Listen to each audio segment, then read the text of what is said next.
हाँ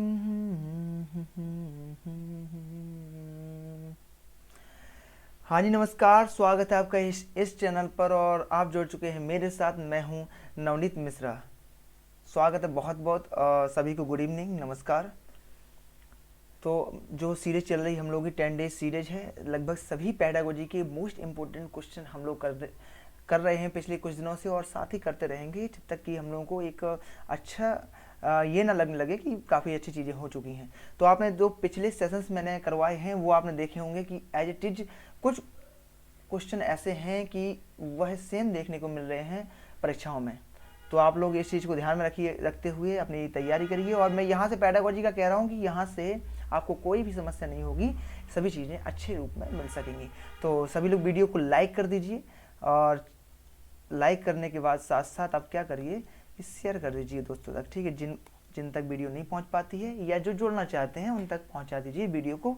ये आपका परम कर्तव्य है। आप भूल जाते हैं, मुझे आपको याद दिलाना पड़ता है। तो पहला क्वेश्चन आपकी स्क्रीन पर है, बिना समय गंवाए हुए देखते हैं। और हम लोग बहुत सारे क्वेश्चन करने वाले हैं, आप देख सकते हैं। 1 सेकेंड। हाँ, ओके। मैं आपको क्वेश्चन दिखाऊं तो ये लगभग हम क्वेश्चन आज ही करेंगे। यहाँ तक क्वेश्चन करने वाले हैं। हाँ, तो ये क्वेश्चन रहेंगे हमारे, कुछ इस तरीके से क्वेश्चन रहेंगे। तो बेहतरीन लेवल के क्वेश्चन हैं, कोई दिक्कत नहीं है, ठीक है। आप बना रखिए अपने साथ। और हाँ, थोड़ा लोड लेता है पीडीएफ, ठीक है, ओके। तो पहला क्वेश्चन आपकी स्क्रीन पर है, आपको उसका जवाब देना है। पहला क्वेश्चन क्या है कि वृद्धि के दौरान इसता, वृद्धि के दौरान की बात हो रही है कि ग्रोथ की, ड्यू टू ग्रोथ, ठीक है। वृद्धि के दौरान इसता के को अपनी ऊंचाई में अचानक बदलाव, जननांग के बालों में वृद्धि, आवाज में बदलाव, गंभीर मुहासों की समस्या महसूस होती है। इसता किससे गुजर रही है? यह पूछा गया है कि उसकी शारीरिक परिवर्तन यानी फिजिकल चेंजेस आ रहे हैं उसके अंदर। आप बताइए कि इसता किस स्टेज से होकर गुजर रही है, यह आपको बताना। पहला आपका दिया है प्रसव पूर्व अवस्था, दूसरा है प्रसवोत्तर अवस्था, और तीसरा दिया गया है कि किशोरावस्था या वृद्धि के आवेग, चौथा है माहवारी। आपको सही जवाब 1 नंबर देगा। तो सभी लोग कमेंट सेक्शन में जरूर उत्तर दें, लाइव चैट में, है ना। चलिए शुरू करते हैं। तो वृद्धि के दौरान की बात हो रही है। आपको पता है कि स्टैनली हॉल की एक परिभाषा मुझे याद आती है कि किशोर अवस्था तनाव और तूफान की अवस्था है। इसमें बहुत सारे परिवर्तन हो रहे होते हैं जब आप किशोर अवस्था में आते हैं। किशोर अवस्था की अगर समय की बात करें तो यह 12 से 18 के बीच अवस्था जो मानी जाती है वो किशोर अवस्था मानी जाती है।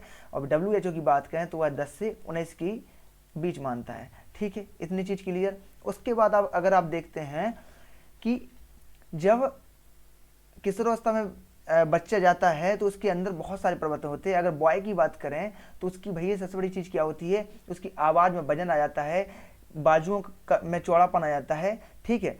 साथ ही साथ लंबाई की बात करें तो लंबाई कितनी बढ़ जाती है, लंबाई यहाँ पर आपकी 15 से 20% बढ़ती हुई देखने को मिल जाती है, ठीक है।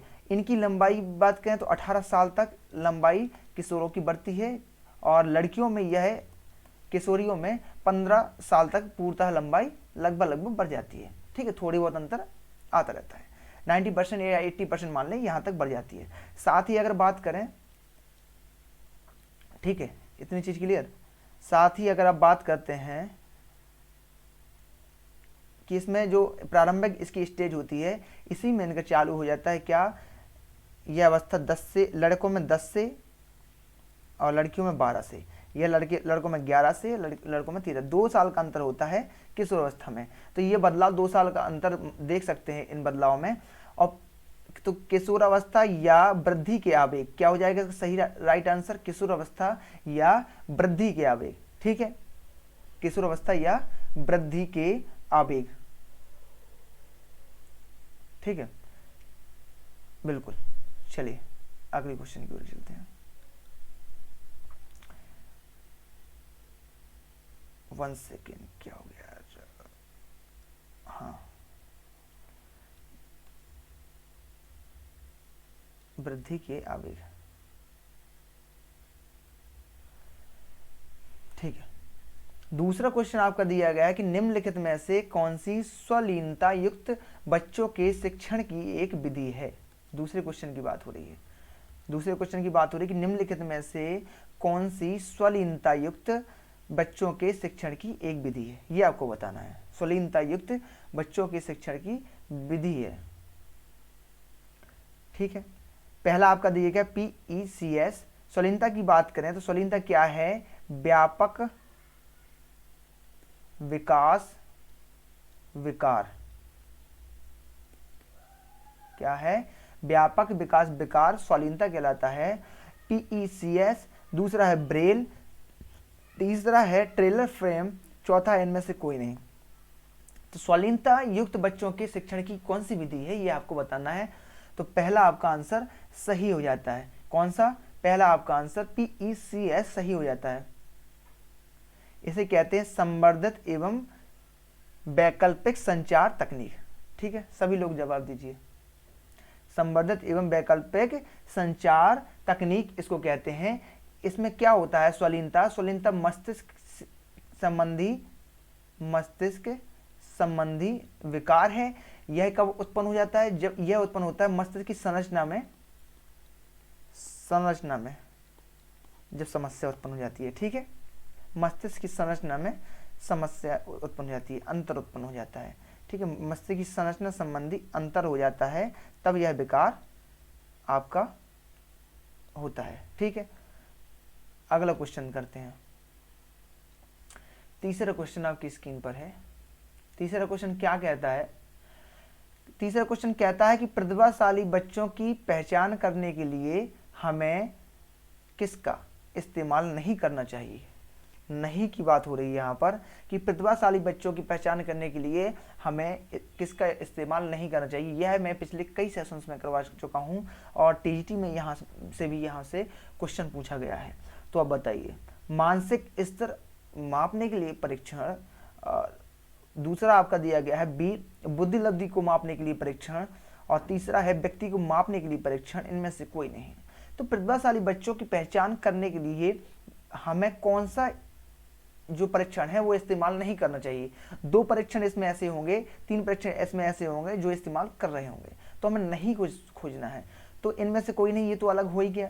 दूसरा दिया गया है कि मानसिक स्तर पर मापने के लिए, तो मानसिक स्तर पर मापने के लिए इसका प्रयोग करते ही नहीं है। बुद्धि लब्धि को मापने के लिए इसका प्रयोग करते नहीं। मानसिक और व्यक्ति को मापने के लिए बुद्धि, मतलब इनका कहने का मतलब यह है कि मानसिक स्तर मापने के लिए इसका प्रयोग करते हैं, इसलिए यह सही नहीं है क्योंकि यह पूछा ही गलत है। ठीक है, यह सही नहीं है क्योंकि पूछा ही गलत है। तो व्यक्ति को मापने के लिए बात करें तो व्यक्ति को मापने के लिए प्रयोग करते हैं व्यक्ति मापन में। ठीक है, व्यक्ति को मापने के लिए परीक्षण व्यक्ति मापन में प्रयोग होता है। कॉल्स युंग ने दिया था। किसने दिया था? कॉल्स युंग, आपने पढ़ा होगा कॉल्स युंग। ठीक है, कॉल्स युंग ने दिया था व्यक्ति को मापने का जो परीक्षण का, व्यक्तित्व मापने का परीक्षण किसने दिया था? कॉल्स युंग ने। तो उसके लिए प्रयोग करते हैं ये। अगला क्वेश्चन देते हैं। चौथा, लो वहीं से क्वेश्चन आ गया। चौथा क्वेश्चन कहता है कि कॉल्स युंग, यानी युंग या कहीं पर युंग आपको देखने को मिल जाएगा, कि कॉल्स युंग के अनुसार निम्नलिखित में कौन सी अंतर्मुखी एक समान विशेषता नहीं है। अंतर्मुखी, इन्होंने 2 दी हैं, बहिर्मुखी और दूसरा है अंतर्मुखी। क्या?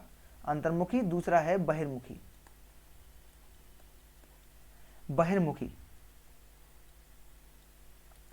बहिर्मुखी तो बहिर्मुखी और अंतर्मुखी 2 प्रकार की विशेषताएं बताई हैं व्यक्ति की। तो व्यक्ति को कैसा होना चाहिए? उभयमुखी। कैसा होना चाहिए? उभयमुखी, जिसमें दोनों विशेषताएं हों। तो 3 प्रकार की व्यवस्था हो जाती हैं।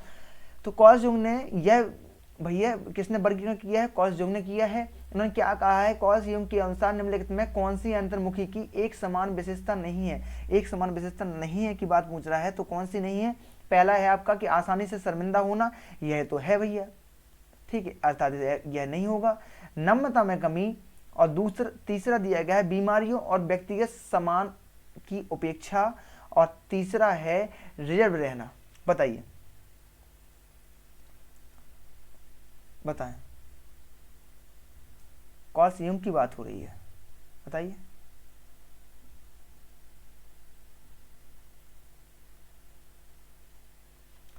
ठीक है, नम्रता में कमी यह भी है, इसका मतलब ये भी नहीं है। रेयर रहना ये भी है, इसलिए ये भी नहीं है। सी आपका सही और राइट आंसर हो जाता है कि बीमारियों और व्यक्तिगत सामान की उपेक्षा यह समान विशेषता नहीं है। कार्ल जंग के अनुसार अंतर्मुखी अंतर्मुखी जो व्यक्ति होगा वह आसानी से शर्मिंदा हो जाता है, नम्रता में कमी होती है, उसके अंदर रेब रहता है, मतलब अंदर घुसा रहेगा, बाहर की दुनिया से उसका कोई तालमेल नहीं रहता है। अधिकांशतः वह जीवन अंतर्मुखी होता है, खुद के विचारों, खुद की चीज़ों पर वह अपनी खुद की चीज़ों पर उसका ध्यान केंद्रित होता है। क्या होता है? खुद की चीज़ों पर उसका ध्यान केंद्रित होता है। बाहरी जो बहिर्मुखी व्यक्ति होते हैं उसके बाहरी दुनिया से उसको ज़्यादातर मतलब रहता है। ठीक है, अगला क्वेश्चन देखते हैं। कॉज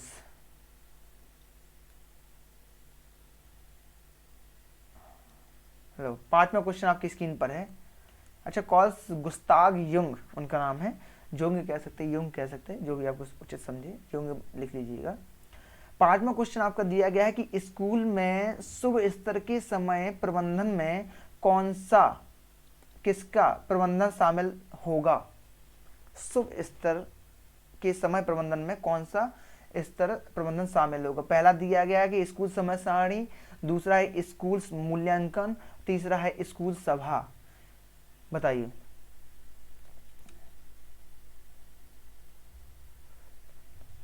स्कूल में बात हो रही है शुभ स्तर के समय प्रबंधन में, समय प्रबंधन की बात हो रही है, तो समय प्रबंधन में वहां पर किस चीज का प्रयोग किया जाएगा? कैलेंडर का, स्कूल कैलेंडर का, सुनियोजित स्कूल कैलेंडर। कौन सा? सुनियोजित, मतलब सब चीजें पहले से सुनियोजित रहेंगी, योजनाबद्ध रहेंगी कि हमें क्या कब करना है, किस प्रकार से पाठ्यक्रम को बच्चों तक सुचारू रूप से पहुंचाना है, किस तरीके से, तो ये सुनियोजित रहेगा। तो स्कूल कैलेंडर क्या है? School calendar, C is the right answer हो जाता है। क्या हो जाता है? C is the right answer हो जाता है। अगला क्वेश्चन आपकी स्क्रीन पर है, 7वां क्वेश्चन दिया गया है कि कौन सी नेतृत्व शैली संगठनों को कर्मचारियों के साथ संबंधों में जन उन्मुख दृष्टिकोण अपनाने के लिए एक सैद्धांतिक आधार प्रदान करती है? काफी लंबा है। क्या है कि कौन सी नेतृत्व शैली है जो संगठन के कर्मचारियों के साथ संबंध बनाने के लिए कि जन उन्मुख की दृष्टि से अपनाने के लिए सैद्धांतिक आधार प्रदान करती है? ऐसी कौन सी है जो सैद्धांतिक आधार प्रदान करती है? नेतृत्व शैली, ठीक है, संगठनों को, कर्मचारियों को संबंध बनाने के लिए जनता के दृष्टिकोण से वो अच्छी भी हो। ठीक है, तो पहला दिया गया है कि निर्देशक नेतृत्व शैली, दूसरा है लोकतांत्रिक नेतृत्व शैली, तीसरा है कोचिंग नेतृत्व शैली, चौथा है निरंकुश नेतृत्व शैली। बताइए।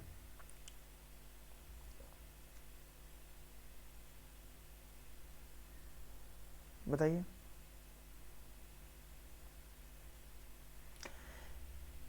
कौन सी नेतृत्व शैली की बात हो रही है? तो वहां पर निर्देशक नेतृत्व शैली, लोकतांत्रिक नेतृत्व शैली, कोचिंग नेतृत्व शैली, निरंकुश नेतृत्व शैली। यहाँ पर सी आपका राइट आंसर हो जाता है। कोचिंग नेतृत्व शैली जो होती है वह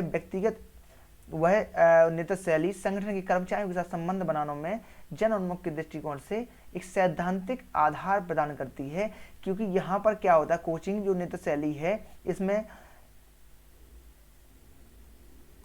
शिक्षक व बच्चे के बीच क्या होगा? एक इंटरेक्शन रहेगा, एक मध्य संबंध स्थापित होगा, एक सहयोगात्मक चीजें बनेगी, दोनों सहयोगी बनेंगे एक दूसरे के।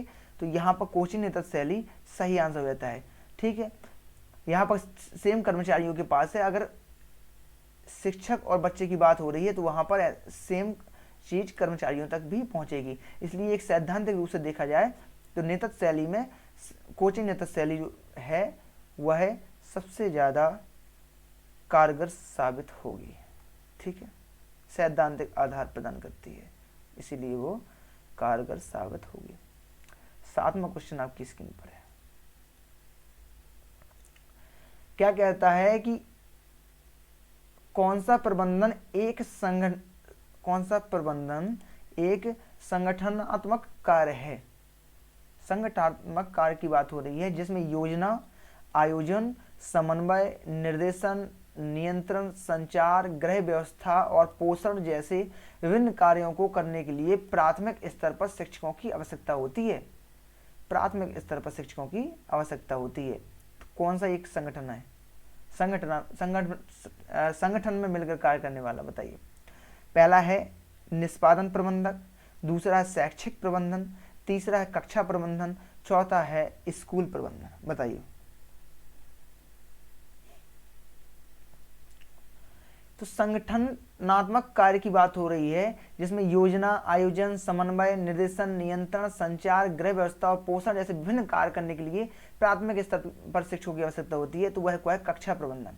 कक्षा प्रबंधन में ये व्यवस्था होती है, क्योंकि अगर गृह व्यवस्था की बात हो रही तो यहाँ मिड डे मील जैसी चीज़ें होती हैं, ठीक है। साथ ही संचार भी बच्चों से रहेगा, नियंत्रण भी बच्चों पर करना पड़ेगा आपको, निर्देशन, समन्वय, आयोजन, योजना सब चीज़ रहेगी। तो कक्षा प्रबंधन में इस चीज़ की जरूरत होती है, ठीक है। कक्षा प्रबंधन में कहाँ होती है? कक्षा प्रबंधन में इस चीज़ की जरूरत होती है। यहाँ पर कहा गया है कि एनसीएफ की बात करें तो एनसीएफ नेशनल कैरिकुलम फ्रेमवर्क जो 2005 है हमारा, वह कहता है कि शिक्षक क्या है? शिक्षक क्या है? शिक्षक सूत्रधार है। क्या है? सूत्रधार है। शिक्षक सूत्रधार है, ठीक है। बच्चों को तभी अच्छे से सिखा पाएगा जब शिक्षा अच्छे से अच्छा होगा। तो बच्चों सीखने का जो सूत्रधार है वह क्या हो जाएगा? शिक्षक। 8वां क्वेश्चन आपकी स्क्रीन पर है, सभी लोग जवाब दीजिए।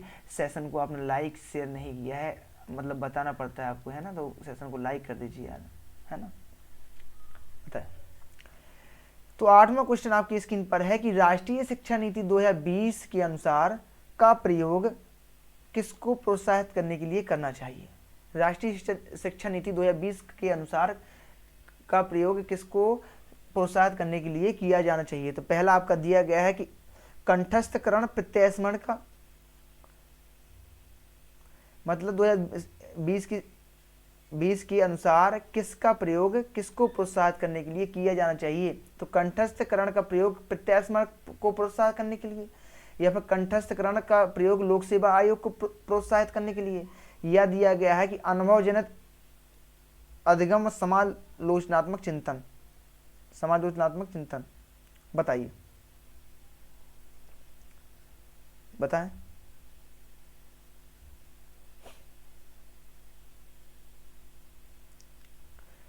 तो सी आपका राइट आंसर हो जाता है कि अनुभव जनित अधिगम। क्या हो जाता है? अनुभव जनित का प्रयोग अधिगम को प्रोत्साहित करने के लिए किया जाना चाहिए, ठीक है। सी आपका राइट आंसर हो जाता है। अगला क्वेश्चन देखते हैं, 9वां क्वेश्चन। 9वां क्वेश्चन क्या कहता है? 9वां क्वेश्चन क्या कहता है कि निम्नलिखित में से क्या एकीकृत बाल विकास योजना के घटकों में शामिल नहीं है?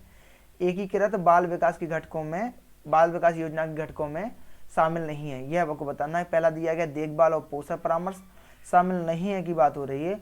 देखभाल और पोषण परामर्श, शिक्षक शिक्षा, प्रारंभिक बाल्यावस्था की देखभाल, शिक्षा और विकास, और डी है स्वास्थ्य सेवाएं।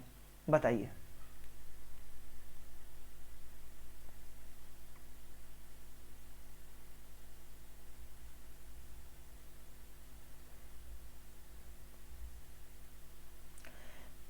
तो निम्नलिखित में से क्या एकीकृत बाल विकास योजना के घटकों में शामिल नहीं है? इस चीज को आपको बताना है, ठीक है। तो जो एकीकृत बाल विकास योजना है यानी ICDS की बात करें तो यह कब आया था? 1975 में आया था। कब आया था? 1975 में। तो यह बात करता है कि शिक्षक शिक्षा, इसमें शिक्षक शिक्षा घटक शामिल नहीं है, बाकी अन्य घटक शामिल हैं। जैसे अन्य घटक चौथा, 4 घटक होते हैं, इसके 4 घटक में एक घटक आप मान लीजिए कि वकालत, सूचना, वकालत, सूचना, ठीक है। शिक्षक शिक्षा की जगह शिक्षा संकाय कह सकते हैं इसको। क्या कह सकते हैं? शिक्षा संकाय, इसी में आ जाता है। तो शिक्षक शिक्षा ना होकर के शिक्षा संकाय है, तो इसलिए यह सही नहीं है, इसलिए यह गलत है, इसलिए यह सही आंसर है आपका। अगला क्वेश्चन देखते हैं, 10वां क्वेश्चन क्या कहता है कि बया संधि के दौरान होने वाला प्राथमिक परिवर्तन क्या है। बया संधि की बात हो रही है, यानी प्यूबर्टी की बात हो रही है। क्या प्यूबर्टी, प्यूबर्टी आप समझ रहे होंगे, प्यूबर्टी की बात हो रही है, बया संधि की बात हो रही है। तो ए ऑप्शन दिया गया मनोवैज्ञानिक परिपक्वता। प्राथमिक परिवर्तन क्या है, बया संधि के दौरान होने वाला प्राथमिक परिवर्तन क्या है, मनोविज्ञान परिपक्वता। बया संधि यानी बया संधि कब होगी, प्यूबर्टी की बात करें तो यह किशोर अवस्था के प्रथम चरण में होती है। क्या, किशोर अवस्था के प्रथम चरण में, फर्स्ट स्टेप जब होता है, प्रथम चरण में प्रारंभ होती है। और अगर प्रथम चरण की बात करें तो कब होती है भैया, प्रथम चरण मैंने आपको बताया है ऊपर 10 से 12, लड़कों में 12 से किशोर अवस्था चालू होती है। और तो प्यूबर्टी की यहाँ बात हो रही है, तो प्यूबर्टी 10 से 12 कह सकते हैं। ठीक है, किशोर अवस्था आपकी 11 वर्ष में, 12 वर्ष में, अगर WHO देखें तो 10 वर्ष, और वैसे देखें तो आप नॉर्मली 12 वर्ष। ठीक है, तो यहाँ पर देखने को अंतर मिल जाते हैं आपको, और ऐसी कोई बात नहीं होती है। तो पहला दिया गया मनोवैज्ञानिक परिपक्वता, बया संधि की बात हो रही है, बया संधि के दौरान होने वाले प्राथमिक परिवर्तन क्या है, तो मनोवैज्ञानिक परिपक्वता, सामाजिक परिपक्वता, संज्ञानात्मक परिपक्वता, और चौथा दिया गया आपका यौन परिपक्वता। क्या है, यौन परिपक्वता। बताइए बया संधि के दौरान होने वाला प्राथमिक परिवर्तन कौन सा है।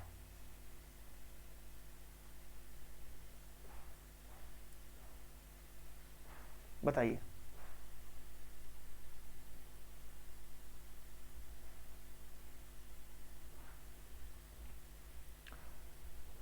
चौथा आपका आंसर सही हो जाता है डी, यौन परिपक्वता। क्या, यौन परिपक्वता बया संधि के दौरान होने वाला प्राथमिक परिवर्तन है। बया संधि यानी प्यूबर्टी, प्यूबर्टी की बात करें तो, प्यूबर्टी की बात करें तो क्या, पुबर्टास, पुबर्टास यानी लैटिन भाषा के पुबर्टास शब्द से, पुबर्टास शब्द से इसकी उत्पत्ति हुई है। पुबर्टास का मतलब होता है मर्द, पुबर्टास का मतलब क्या होता है, मर्द की उम्र।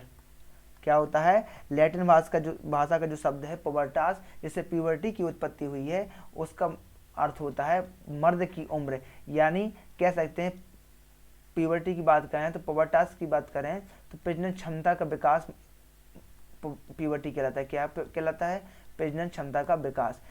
इसके बाद ही प्रजनन क्षमता का विकास होता है। यह प्यूबर्टी स्टेज कहलाती है, जो किशोर अवस्था के प्रथम चरण में स्टार्ट हो जाती है। चलिए, आज के इतने ही क्वेश्चन थे, और क्वेश्चन कैसे थे, वीडियो कैसी लगी, कमेंट सेक्शन में जरूर बताइएगा। और चैनल पर नए हैं तो सब्सक्राइब कर दीजिए, साथ ही बेल आइकन को प्रेस कर दीजिए। और दूसरी बात है कि वीडियो को लाइक कर दीजिए, दोस्तों के साथ शेयर जरूर कर दीजिए, तभी वीडियो दोस्तों तक पहुँचती है, और हम आपके लिए एक अच्छा कंटेंट लाने के लिए हमेशा तत्पर रहते हैं।